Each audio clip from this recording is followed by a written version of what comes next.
नमस्कार, स्वागत है आपका आवाज समाचार में। मैं हूं आपके साथ निकिता बागवान। देश और दुनिया की खबरें लेकर हाजिर हैं हम, लेकिन उससे पहले एक नजर इस वक्त की हेडलाइंस पर। इटली के साथ स्पेशल स्ट्रेटेजिक पार्टनरशिप को मिलेगा नया आयाम। प्रधानमंत्री मोदी और जॉर्जिया मेलोनी के बीच अहम मुद्दों पर हुई बात। मेलोनी ने कहा, परिश्रम ही सफलता की कुंजी है। It is often used in a very popular way of saying "Parishram hi safalta ki kunji hai." Rahul Gandhi ने खोला मोदी शाह के खिलाफ मोर्चा। कहा, देश संकट में है और पीएम टॉफी बांट रहे हैं। बीजेपी अध्यक्ष नितिन नवीन ने किया पलटवार। राहुल की बातों में दिख रही है चुनावों में लगातार हार की हताशा। डॉलर के मुकाबले रुपए में कमजोरी जारी। इंट्राडे में 96 रुपए 96 पैसे तक फिसला। बाजार में अनिश्चितता और डॉलर की मांग बढ़ने से दबाव। शुरुआती गिरावट के बाद बाजार में शानदार रिकवरी। सेंसेक्स निफ्टी बढ़त पर बंद। तेल, गैस, एनर्जी, डिफेंस शेयरों में खरीदारी। इंफ्रा, ऑटो, रियल्टी इंडेक्स बढ़त पर बंद। औद्योगिक विकास के मोर्चे पर अच्छी खबर। अप्रैल में 8 कोर इंडस्ट्री ग्रोथ 1.2% से बढ़कर 1.7% हुई। इलेक्ट्रिसिटी, क्रूड, फर्टिलाइजर में दिखी ग्रोथ। कोयला, स्टील, गैस और रिफाइनरी प्रोडक्शन पर दबाव। देश भर के केमिस्ट एक दिन की हड़ताल पर। ई फार्मा और डिजिटल मेडिसिन प्लेटफॉर्म्स का विरोध। अनाप शनाप डिस्काउंट से है परेशान। नीट की दोबारा होने वाली परीक्षा को लेकर सरकार सतर्क। शिक्षा मंत्री धर्मेंद्र प्रधान ने सुरक्षा एजेंसियों के साथ की समीक्षा। मेटा, गूगल और टेलीग्राम के प्रतिनिधियों के साथ भी अलग से बैठक। दिल्ली समेत कई जगहों पर पारा 45 डिग्री के पार। यूपी के बांदा में तापमान 46 के ऊपर। रात का न्यूनतम तापमान भी सामान्य से 5 डिग्री ज्यादा। मौसम विभाग का ऑरेंज अलर्ट।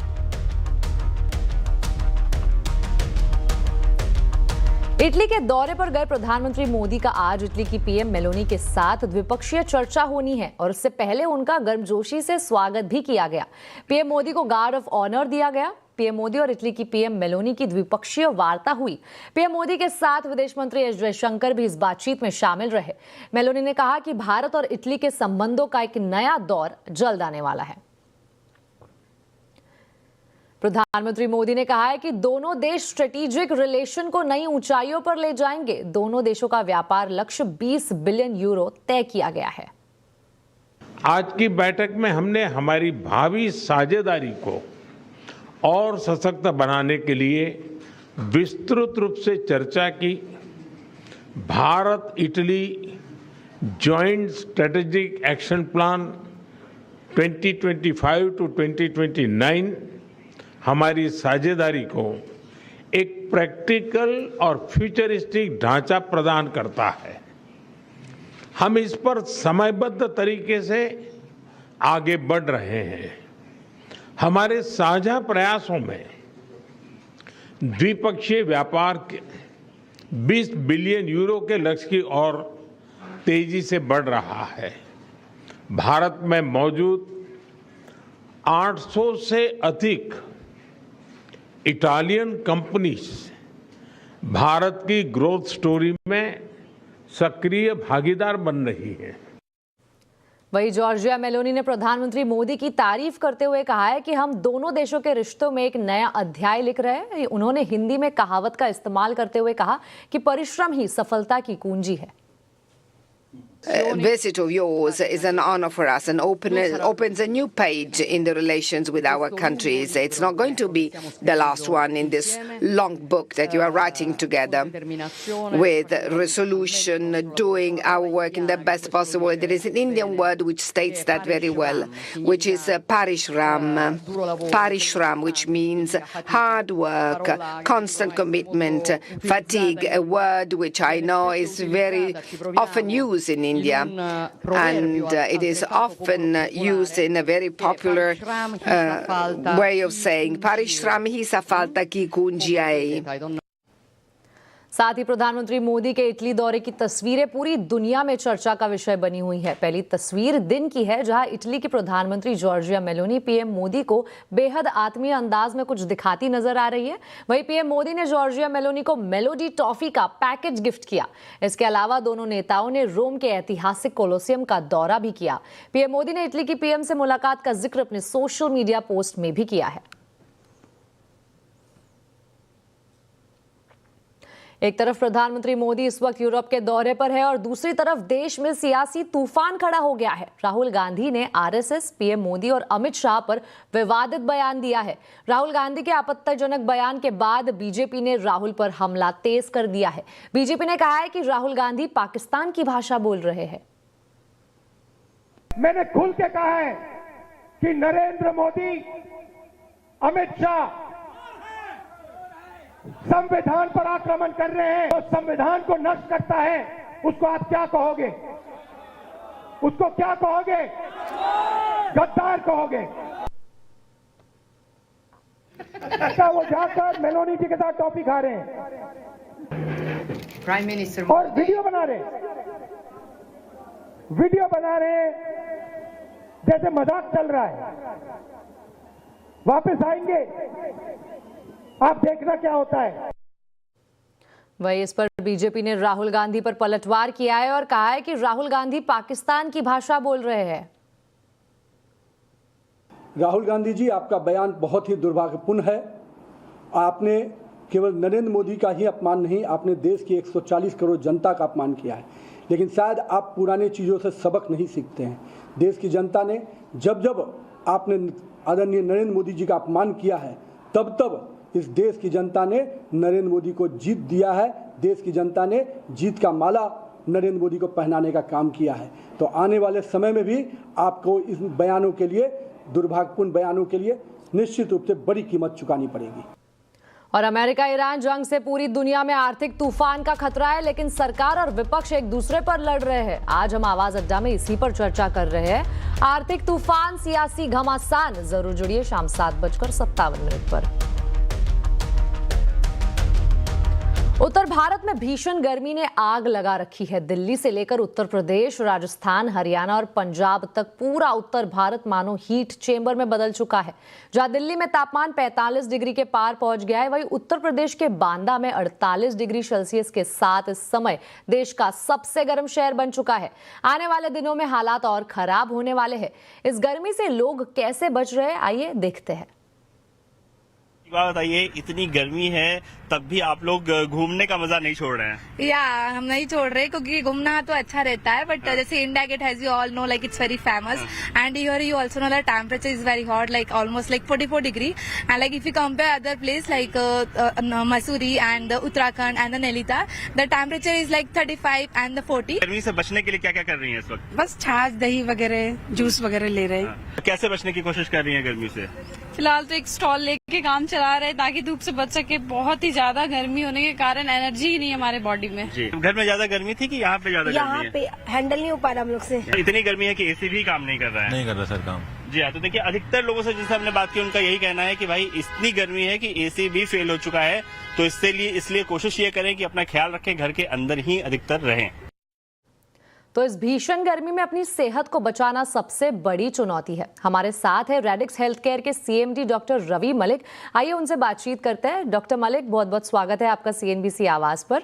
सबसे पहले तो ये बताइए डॉक्टर जी कि गर्मी में तो हम हमेशा बचकर चलते हैं, प्रिकॉशंस लेते हैं, लेकिन जब टेम्परेचर 45 डिग्री से ऊपर हो तो क्या करना चाहिए? देखिए, सबसे पहले तो हमें ये बहुत खास ध्यान रखना है कि जब बहुत ज्यादा भीषण गर्मी हो, यानी कि 12 बजे से लेके और 4 या 5 बजे तक का जो टाइम है, तब आप बाहर निकलने से बचें। खासकर जो वल्नरेबल एज ग्रुप हैं, जैसे बच्चे हैं, प्रेग्नेंट महिलाएं हैं या जो बुजुर्ग हैं 65 साल से ऊपर, वो बाहर निकलने से बचें, क्योंकि उस वक्त जो है कभी भी इनको डिहाइड्रेशन हो सकती है, दिक्कत हो सकती है। दूसरी चीज, पानी का सेवन खूब करें। अगर आप बाहर भी निकलते हैं तो आप अपने साथ में बॉटल रखिए, पानी पीजिए, और केवल पानी नहीं, आपको पानी के साथ में जैसे नींबू पानी हो गया या छाछ हो गई, ये चीजें भी लेनी साथ में जरूरी है, जिनके साथ में पानी के साथ में इलेक्ट्रोलाइट भी आपके साथ आए, क्योंकि जब पसीना निकलता है तो केवल पानी नहीं निकलता, हमारी बॉडी में से शरीर का नमक यानी इलेक्ट्रोलाइट्स भी बाहर चले जाते हैं। तीसरी बड़ी इंपॉर्टेंट चीज ये है कि आप ढीले कपड़े पहने, सूती कपड़े पहने और उनका कलर भी लाइट हो। जो डार्क कपड़े होते हैं वो गर्मी को बड़ी जल्दी एब्जॉर्ब करते हैं और इतनी भीषण गर्मी में तो वो एकदम से बॉडी को गर्म कर देंगे और उससे डिहाइड्रेशन होने के पूरे चांसेस हैं। चौथा बहुत इंपॉर्टेंट चीज है, आप अपने खाने के अंदर ध्यान रखिए, जो भी फल जिनके अंदर पानी बहुत ज्यादा है, जैसे तरबूज है, खरबूजा है, इनका आप सेवन कीजिए, कर्ड लीजिए और पानी वाली पदार्थ ज्यादा लीजिए। पैक जूसेस वगैरह को बिल्कुल अवॉइड कीजिए। अक्सर मैंने देखा है कि गर्मी जैसी आती है हम पैक जूसेस ले लेते हैं, जिससे कैलोरीज भी ज्यादा जाती हैं, शुगर भी ज्यादा जाती है और नुकसान होता है। तो ये कुछ प्रिकॉशंस लेनी बहुत आवश्यक है इस गर्मी में। डॉक्टर जी, और साथ ही ये तो आपने बता दिए कुछ हेल्पफुल टिप्स जो दिन के वक्त हमें काम आ सके, लेकिन रात को भी जो टेम्परेचर है वो सामान्य से ज्यादा 5 डिग्री ज्यादा चल रहा है इस वक्त, ऐसे में खुद को कैसे बचाएं? देखिए, डेफिनेटली आप कूलिंग डिवाइसेस की हेल्प ले सकते हैं, जिसमें एसी है, कूलर है, उनकी डिवाइसेस की आप हेल्प ले सकते हैं। कमरे का टेम्परेचर जो है 26-27 जो है वो बेस्ट रहता है हमारी ह्यूमन बॉडी के लिए, तो हम उसका भी इस्तेमाल कर सकते हैं। सबसे इंपॉर्टेंट चीज है कि जब भी गर्मी में इतना ज्यादा टेम्परेचर बढ़ जाता है तो इन्फेक्शंस भी बहुत ज्यादा सक्रिय हो जाती हैं। डायरियाज, डिहाइड्रेशंस, वॉमिटिंग्स, गैस्ट्रोएंटराइटिस और बहुत सारी बीमारियां ऐसी हैं जो कि गर्मी में ही आती हैं, जैसे टाइफाइड हो गया, शिगेलोसिस हो गई, डायसेंट्रीज हो गई। तो हमारे को अपनी गर्मी से बचाने के साथ साथ हमें हाइजीन का भी ध्यान रखना बड़ा जरूरी है। तो हमें जो भी चीज लें हाइजीनिक लें, पुराने कटे हुए फल नहीं लें, बाजार की चीजें मत खाएं, क्योंकि इस वक्त जो है कीटाणु बहुत ज्यादा एक्टिव हो जाते हैं। और अगर आपको डायरिया हो या डिहाइड्रेशन शुरू हो तो तुरंत आप ओआरएस का इस्तेमाल करना शुरू कर दीजिए, क्योंकि डिहाइड्रेशन गर्मी के दिनों में एकदम से बढ़ जाती है और उसके भी कुछ साइंस है। जब भी आपको लगता है कभी डायरिया हो रहा है या वॉमिटिंग्स हो रही हैं, आप यूरिन आउटपुट के ऊपर नजर रखें। अगर आपका यूरिन आउटपुट कम हो रहा है या आपकी जबान सूख रही है तो तुरंत आप डॉक्टरी उपचार कराएं अपने डायरिया और वॉमिटिंग के लिए, क्योंकि डिहाइड्रेशन का खतरा कभी भी हो सकता है, लेकिन गर्मियों में डिहाइड्रेशन जो है वो बड़ी जल्दी होती है। डिहाइड्रेशन के साथ साथ हीट स्ट्रोक भी एक बहुत ही ज्यादा कॉमन फैक्टर यहाँ नजर आता है, तो हीट स्ट्रोक के कुछ इनिशियल सिम्टम्स क्या हो जिससे हमें पता चले that we are undergoing a heat stroke? ये बहुत आपने अच्छा सवाल पूछा है। हीट स्ट्रोक के अंदर क्या होता है, कई बार आदमी को पता ही नहीं चलता कि मुझे हीट स्ट्रोक होने लगी है। कोई भी व्यक्ति अगर आपको लगे कि उसको थोड़े से चक्कर आ रहे हैं या वो नीचे गिर रहा है या उसको पसीने बहुत ज्यादा आ रहे हैं तो और उसका शरीर जो है गर्म है, वो हीट स्ट्रोक से सफर कर सकता है। ये एक मेडिकल इमरजेंसी है। तुरंत और तुरंत उसको आप पास के हॉस्पिटल में ले जाएं। इसमें हम IV फ्लूइड्स वगैरह देते हैं, बॉडी के तापमान को ठंडा करते हैं और हीट स्ट्रोक से और इलेक्ट्रोलाइट और वाटर की जो भी डेफिशिएंसी होती है उसको हम पूरा करते हैं। इनिशियली हीट स्ट्रोक में यही होता है कि आदमी जो है वो बाहर निकलता है, प्रिकॉशंस पूरी नहीं लेता, डार्क कपड़े पहन रखे होते हैं, बाहर आने के बाद में पसीना वगैरह आता है जिससे पानी और इलेक्ट्रोलाइट्स जाते हैं। उसके बाद थोड़े चक्कर आने शुरू होते हैं, कभी कभी गफलत होनी शुरू होती है और कभी कभी इसमें बेहोशी भी आ जाती है। तो कभी भी आपको लगे कि जब आप गर्मी के मौसम में बाहर हैं, आपको थोड़ी गफलत हो रही है या आपको चक्कर आ रहे हैं या आंखों के सामने अंधेरा आ रहा है या आपको घबराहट हो रही है या आपका पसीना बहुत निकल रहा है, तो आप तुरंत एक शेल्टर में जाएं, तुरंत अपने अभिभावकों से आप कांटेक्ट करें, आसपास के हॉस्पिटल में जाएं और अपना उपचार कराएं।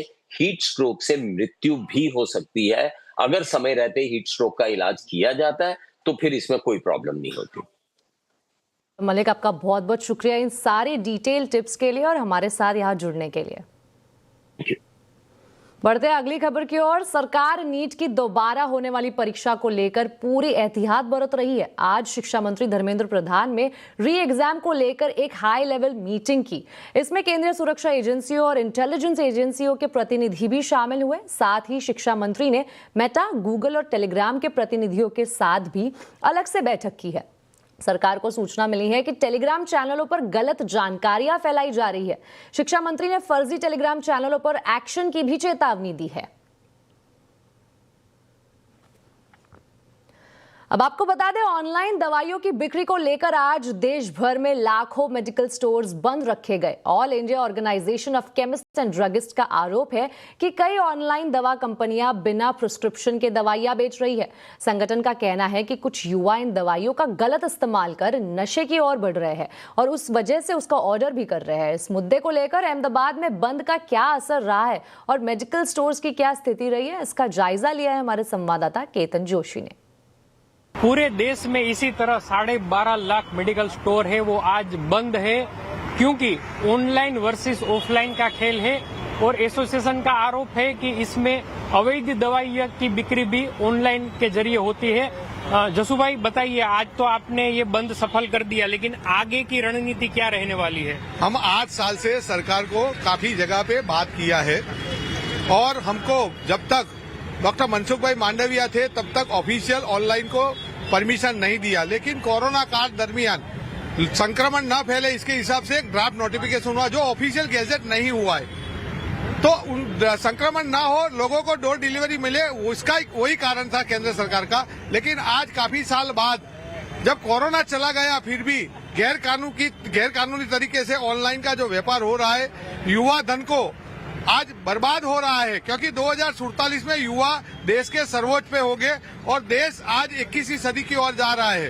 तो आज युवा धन को अल्प्राजोलम से लेके डायजेपाम, नाइट्राजेपाम, क्लोनाट्रिनाजोल, कोडिन सिरप जैसी दवाइयां खुलेआम ऑनलाइन के अंदर विदाउट प्रिस्क्रिप्शन की आगे क्या होगा? आगे हमने आज 1 दिन का बंद किया है। हमको विश्वास है जिस तरह से हमने पीयूष गोयल जी को मिले, उन्होंने जो आश्वासन दिया है, हेल्थ मिनिस्टर के पास टाइम नहीं था, उनकी 4 दिन की कुछ विदेश यात्रा थी, लेकिन उन्होंने जो विश्वास दिया है कि 10 दिन के अंदर एक पॉजिटिव मीटिंग मिनिस्टर के साथ शायद अच्छी तरह से ऑफिसरों के साथ होगी और गैर कानूनी जिस तरह से ऑनलाइन चल रहा है उसके ऊपर एक्शन भी आएगा। डुप्लीकेट के लिए बड़ा कानून बनेगा, लोगों के स्वास्थ्य के साथ छेड़ा ना हो, युवा धन अच्छी तरह से देश में काम करे। तो एक तरह से हम कह सकते हैं कि अगर सरकार की ओर से और एसोसिएशन की ओर से समाधान हो जाता है तो जो करोड़ों आम मरीज है उनके लिए भी ये अच्छी खबर होगी। केतन जोशी, अहमदाबाद। वहीं राजधानी दिल्ली में ई फार्मेसी और इंस्टेंट मेडिसिन डिलीवरी एप्स के खिलाफ केमिस्ट संगठनों की हड़ताल का मिला जुला असर दिखाई दिया है। संगठन ने डीप डिस्काउंट पर रोक लगाने की मांग की है। इसका जायजा लिया है हमारे संवाददाता दीपाली नंदा ने।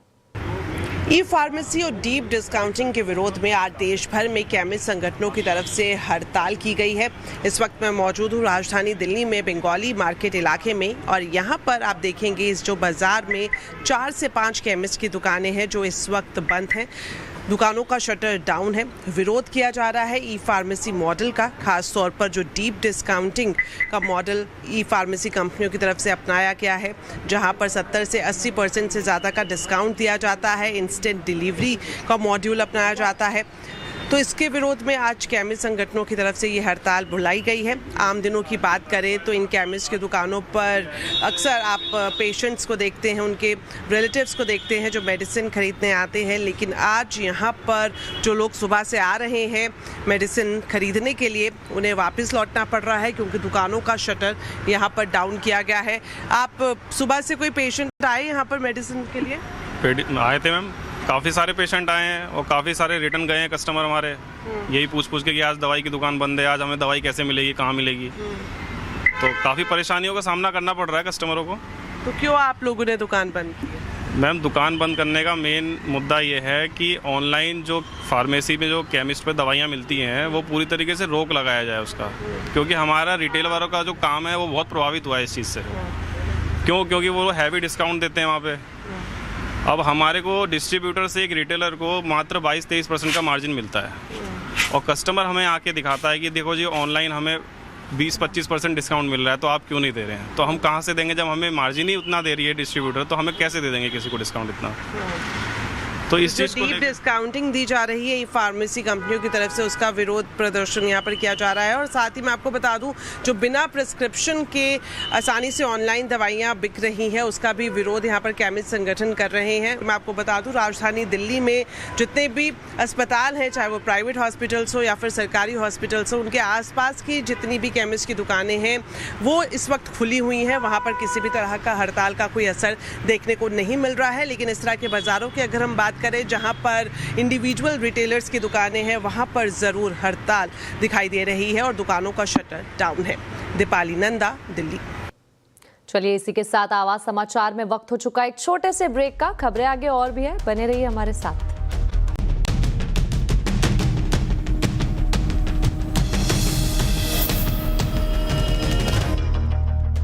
ब्रेक के बाद फिर एक बार स्वागत है आपका आवाज समाचार में। अप्रैल में देश के इंफ्रास्ट्रक्चर सेक्टर की ग्रोथ में सुधार देखने को मिला है। आज प्रमुख उद्योग यानी कोर इंडस्ट्री की ग्रोथ 1.2% से बढ़कर 1.7% हो गई है।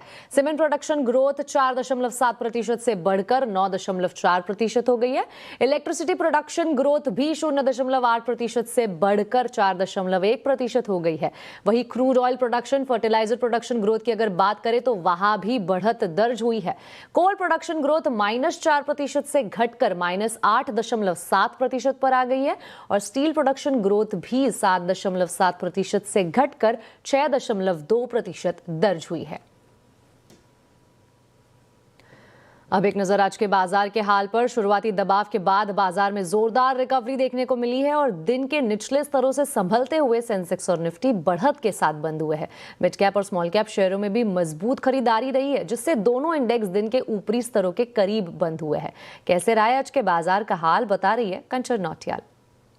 तो हफ्ते का तीसरा कारोबारी दिन शुरुआती गिरावट के बाद हमने देखा है कि बाजार में अपने लोअर लेवल से एक रिकवरी का जो सिलसिला है वो आता हुआ दिखाई दिया है। Nifty, Sensex, mid cap, small cap अच्छी खासी जो बढ़त है यहाँ पे देखने को मिली है। मिड कैप और स्मॉल कैप में तो अच्छा खासा गेन जो है आज के सत्र में देखा गया है। इसके अलावा ऑयल एंड गैस सेक्टर की बात करें, डिफेंस की बात करें तो वहाँ पे भी जो मोमेंटम है हमें शानदार साइड में आता हुआ दिखाई दिया है। ऑटो में अच्छा बेस बना हुआ था। ऑयल एंड गैस करीबन 1.5% की तेजी, रियलिटी में वापस से एक बाउंस बैक आता हुआ दिखाई दिया है। कैपिटल मार्केट भी अच्छी तेजी के साथ बंद हुए हैं। स्टॉक स्पेसिफिक अगर बात करी जाए तो निफ्टी में सबसे पहले देखिए रिलायंस, यहाँ पे करीबन 3% का इजाफा देखने को मिला है। हिंडाल्को, बजाज ऑटो और बजाज फिनसर्व में भी अच्छे खासे गेन्स जो है देखे गए हैं। लूजिंग पॉकेट की बात करी जाए तो बीएल, टेक महिंद्रा, इटर्नल और टाटा स्टील थोड़ी सी लोअर ट्रेजेक्ट्री में जाके बंद हुए हैं। इसके अलावा ऑयल एंड गैस में एक अच्छा खासा रुझान बना हुआ था। एक जो ग्लोबल वॉलेटिलिटी है उसका रिएक्शन यहाँ पे देखने को मिला है। और साथ ही साथ अगर हम बाकी के सेक्टर की बात करें तो फार्मा शेयर्स में अच्छी खासी जो तेजी है वो आज के सत्र में देखी गई है। भारतीय रुपए में गिरावट का दौर जारी है। कच्चे तेल की कीमतों में उतार चढ़ाव हो या विदेशी निवेशकों की बिकवाली, इन सब की वजह से रुपया पर भारी दबाव है और ये रोज रोज ऑल टाइम लो छू रहा है। रुपए में कब तक दिख सकती है ये गिरावट, बता रही है मनीषा गुप्ता। रुपए की गिरावट यहाँ पर रुकने का नाम ही नहीं ले रही है। आज ऑलमोस्ट 97 तक हमने यहाँ पर भाव जाते हुए देखे। ऑल टाइम लो अब 96.96 तक का यहाँ पर बन चुका है और जिस तरह की आज की गिरावट है उसके बाद हमने करीब करीब 8% की गिरावट रुपए में अब इस साल में बनते हुए देखी है। 89.96 से ये साल शुरू हुआ था और हम 96.96 का लो यहाँ पर बनाते हुए नजर आए हैं। अगर पिछले एक साल की बात की जाए 12 महीने की तो 13.5% की गिरावट यहाँ पर रुपए में दर्ज फिलहाल हुई है। काफ़ी सारे रीजंस हैं जिनका लगातार प्रेशर यहाँ पर रुपए पे है। एक तो ये कि यहाँ पर हमने लगातार इक्विटीज़ में बिकवाली आते हुए देखी है। एफआईआईज़ का आउटफ्लो है यहाँ पर। भारत में जिस तरह से हम 85-90% अपने कच्चे तेल की रिक्वायरमेंट इंपोर्ट करते हैं, वहाँ पे जो करंट अकाउंट डेफिसिट है या इंपोर्ट बिल है वो लगातार बढ़ता हुआ नजर आया है। काफ़ी हद तक कच्चा तेल क्योंकि 110 के ऊपर यहाँ पर आसपास स्थित है, उसका असर लगातार यहाँ पर रुपए पे बनता हुआ दिखा है। इसी के साथ मार्केट्स को ऐसा भी लगता है कि आरबीआई की जो इंटरवेंशन है रुपए में वो बहुत ही लिमिटेड होती हुई नजर आ रही है। मार्केट्स कहते हैं कि हम यहाँ से 97.5, 98 तक भी रुपए को जाता हुआ देख सकते हैं, लेकिन वहाँ पर बहुत ही ओवरसोल्ड टेरिटरी में रुपया चला जाएगा और अगर वेस्ट एशिया कॉन्फ्लिक्ट का कोई यहाँ पर रेजोल्यूशन निकलता है तो रुपए में अप्रिसिएशन भी उसी तेजी से होगा। कई लोग मानते हैं कि 93, 94 तक हम रुपए को यहाँ पर वापस आता हुआ देखेंगे। एज ऑफ नाउ ऑफकोर्स बाजार में अनसर्टनिटी है और जिस तरह का रुझान है मार्केट्स में और प्रेशर शायद यहाँ पर रुपया लगातार बनता हुआ देख सकता है। वहीं डॉलर के मुकाबले रुपए में लगातार गिरावट का असर अब आपके जेब पर पड़ सकता है। पिछले 6 महीनों में रुपए की कीमत करीब 9% कमजोर हुई है, जिसका सीधा असर इलेक्ट्रॉनिक सामानों की कीमतों पर देखने को मिल सकता है। देखिए असीम मनचंदा की ये खास रिपोर्ट। पश्चिम एशिया की लड़ाई, अनिश्चितता और डॉलर की बढ़ती मांग के चलते रुपया लगातार कमजोर हो रहा है। डॉलर के मुकाबले 97 के करीब पहुंच चुका रुपया कहां रुकेगा पता नहीं। रुपए में कमजोरी के असर से mobile, fridge, TV, laptop, AC सब महंगा होगा। पिछले 6 महीने के अंदर रुपए की कीमत में 9% की गिरावट हुई है। कंपनियां टीवी, मोबाइल और एसी समेत कई प्रोडक्ट्स के दाम 5 से 10% बढ़ा चुकी हैं। भारत हर साल करीब $100 बिलियन से ज़्यादा का इलेक्ट्रॉनिक सामान आयात करता है। जानकार मानते हैं कि अब रुपए में आई कमजोरी फिर से कीमतें बढ़ाने की मजबूरी पैदा कर रही है।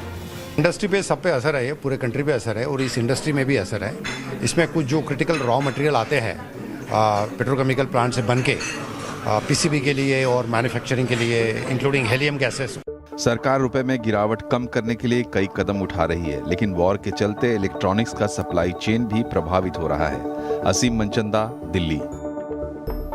चलिए इसी के साथ आवाज समाचार में अभी के लिए इतना ही। आप देखते रहे CNBC आवाज और अपडेटेड रहे खबरों पर हमारे सोशल मीडिया हैंडल्स के जरिए। नमस्कार।